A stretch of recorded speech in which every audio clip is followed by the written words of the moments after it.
একটা মানুষ কিভাবে এতটা পরিবর্তন হতে পারে, কিভাবে পারে এতটা ভালোবাসা শিখিয়ে ভালো থাকাটাই কেড়ে নিতে। আজকের গল্পটা সালেহ আহমেদ ভাইয়ের। গল্পটা শুনলে বুঝতে পারবেন মানুষ নতুনকে পেয়ে কিভাবে পুরাতনকে ভুলে যায়। ভাইয়াটা আমারে বলে যে ওর সাথে আমার পরিচয় হয় আমাদের নানুর বাড়িতে গিয়ে। প্রথম দেখাতেই ভালো লেগে যায়। ও আমার ছোট বোনের ক্লাসমেট ছিল। আমার ছোট বোন আমার ফোন থেকে ওর সাথে কথা বলতো, বিভিন্ন নোটস ছবি পাঠাইতো ওকে। তো তার মাধ্যমে আমাদের কথা হয়। এভাবে আমাদের প্রায় 6 মাস কথা হয়। এই 6 মাসে ওর প্রতি আমার একটা আলাদা টান তৈরি হয়। আমি বুঝতে পারছিলাম ওইও আমার একটু একটু পছন্দ করে। কিন্তু ওর আগের একটা বয়ফ্রেন্ড ছিল, সেটা আমি জানতাম। কিছুদিন পর শুনতে পেলাম যে ওর ব্রেকআপ হয়ে গেছে। তো তার কিছুদিন পরেই, দিনটা ছিল সোমবার, সন্ধ্যা 7টা 15 মিনিটে আমি ওকে প্রপোজ করি। আমি ওকে বলি আমি তোমার হাতটা সারা জীবনের জন্য ধরতে চাই। ও কিছুই বলেনি, শুধু কিছুদিন সময় নিয়েছিল। তো তারপর ও রাজি হয়ে যায়। তারপর আমাদের রিলেশনটা শুরু হয়। ও কলেজে ভর্তি হওয়ার আগ পর্যন্ত সবকিছু ঠিকঠাকই ছিল, কিন্তু কলেজে ভর্তি হওয়ার পর থেকে কেমন যেন বদলে যেতে শুরু করলো। রিলেশনের শুরুতেও আমাকে অনেক কেয়ার করতো, ভালোবাসতো, সবসময় খোঁজ নিত, 3 বেলা জিজ্ঞেস করতো আমি খেয়েছি কিনা। এতটা ভালোবাসা কেয়ারিং পেয়ে আমি ওরে এতটাই ভালোবাসলাম, ওরে ছাড়া আমার কোনো কিছুই ভালো লাগতো না। সারাক্ষণ ওর সাথে কথা বলতে মন চাইতো। ওরে ছাড়া আমি কিছুই বুঝতাম না, সবসময় ওর কথা মনে পড়তো। তো এইভাবেই চলতে থাকে। এসএসসি শেষে ও ইন্টারে ভর্তি হলো কলেজে। কিছুদিন ভালোই চললো, বাট তারপর থেকে শুরু হলো অবহেলা। ওই যে মানুষ বলে না, কিছু মানুষ নতুন পেলে পুরাতনকে ছুঁড়ে ফেলে দেয়, ঠিক তেমনটাই করেছে ও আমার সাথে। ও আমার ইগনোর করতো, আমার ভেতরটা ফেটে যেত। রাত 12টা পর্যন্ত ও আমার সাথে কথা বলতো, কিন্তু অনলাইনে থাকতো রাত 2টা থেকে 3টা পর্যন্ত। জিজ্ঞাসা করলে বলে সে ভিডিও দেখে। একদিন ওর ফোন নিয়ে দেখি ও অনেক ছেলের সাথে কথা বলে, যা আমি মেনে নিতে পারছিলাম না। আমার সব থেকে খারাপ লাগতো, ও আমার কথা শুনতো না। আমি যা বলতাম সবকিছুর ঊর্ধ্বে চলতো। ওর অনেক ছেলে ফ্রেন্ড ছিল, ও ওদের সাথে ঘুরতে যেত। আমি নিষেধ করলেও শুনতো না, নিজেকে খুব অসহায় মনে হতো তখন। ও টিকটকে ভিডিও করতো, ফেসবুকে ছবি দিত, যা আমার মোটেও পছন্দ ছিল না। বেপরদা হয়ে চলাফেরা করতো। হাজারবার বারণ করেছি, কিন্তু শোনেনি। ও বলে আমি টিকটক করব, ছবি দিব, তোমার পোষাইলে তুমি থাকো। এই কথাটা শোনার পর যে কতটা কষ্ট লেগেছে আমি ভাষায় প্রকাশ করতে পারবো না। নিজের প্রিয় মানুষটার মুখে এমন কথা শুনলে কেমন লাগে আমি খুব ভালোভাবেই বুঝেছি। এভাবেই চলতে চলতে আমাদের একটা সময় বিচ্ছেদ হয়ে যায়। আমাদের বিচ্ছেদের পেছনে আর একটা মানুষের হাত ছিল। তিনি হলেন আমাদের পাশের বাসার খালা। থার্ড পার্সন হয়ে তিনি আমাদের সম্পর্কটা নষ্ট করে দিয়েছেন। ও আফরিনকে বলতো আমি নাকি আফরিনের সাথে টাইম পাস করি, আমি নাকি ওকে বিয়ে করব না। এটা ছাড়া আরো অনেক কিছু বলে আমাদের মাঝে দূরত্বর সৃষ্টি করেছে। আর এই দূরত্ব থেকেই আজ আমাদের বিচ্ছেদ।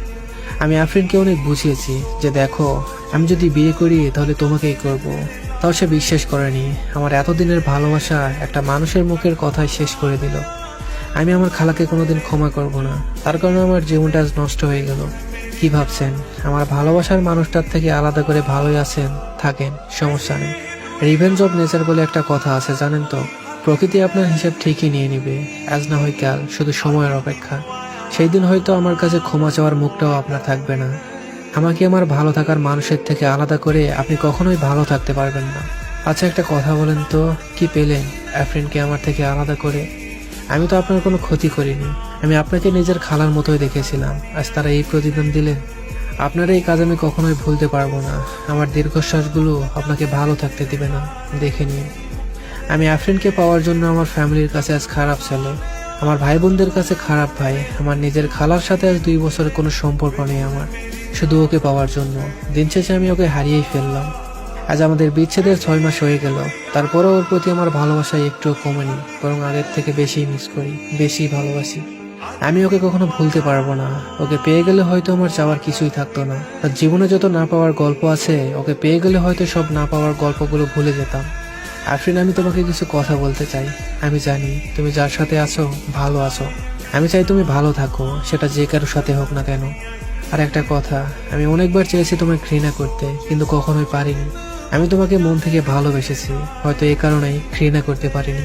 জানো, আমি এখনো প্রতিদিন তোমাকে এফবিতে সার্চ করি, এখনো তোমার পুরনো এসএমএস গুলো দেখি, তোমার ছবিগুলো দেখি আর ভাবি এই কি সেই মানুষ যাকে আমি এতটা ভালোবেসেছি?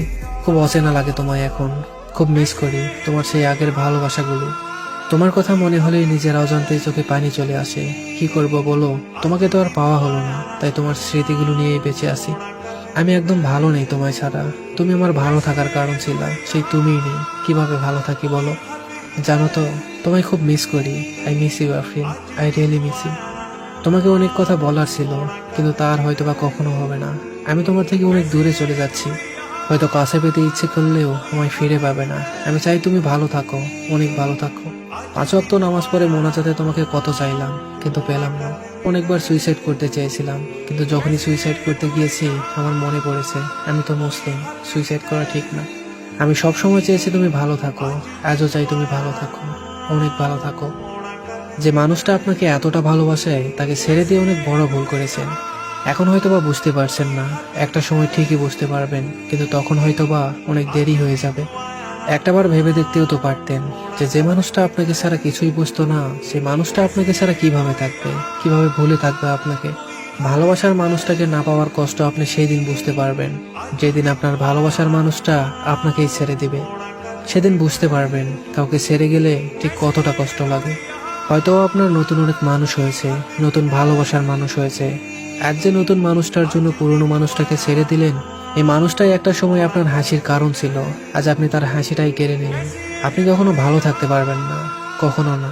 আর থার্ড পার্সনের কথা শুনে যারা ভালোবাসার মানুষটাকে ছেড়ে দেয় তারা কখনোই ভালোবাসতে জানে না, তারা কখনোই ভালোবাসার মানুষ হতে পারে না। সম্পর্কে থার্ড পার্সন কখনোই ঢুকতে দেবেন না, তারা সম্পর্কটাকে জোড়া লাগানোর চেয়ে ভেঙে দেয় বেশি। সবশেষে একটা কথাই বলি, মানুষের দীর্ঘশ্বাস খুব ভয়ঙ্কর। কখনো কারো দীর্ঘশ্বাসের কারণ হবেন না, দীর্ঘশ্বাসগুলো আপনাকে ভালো থাকতে দিবে না।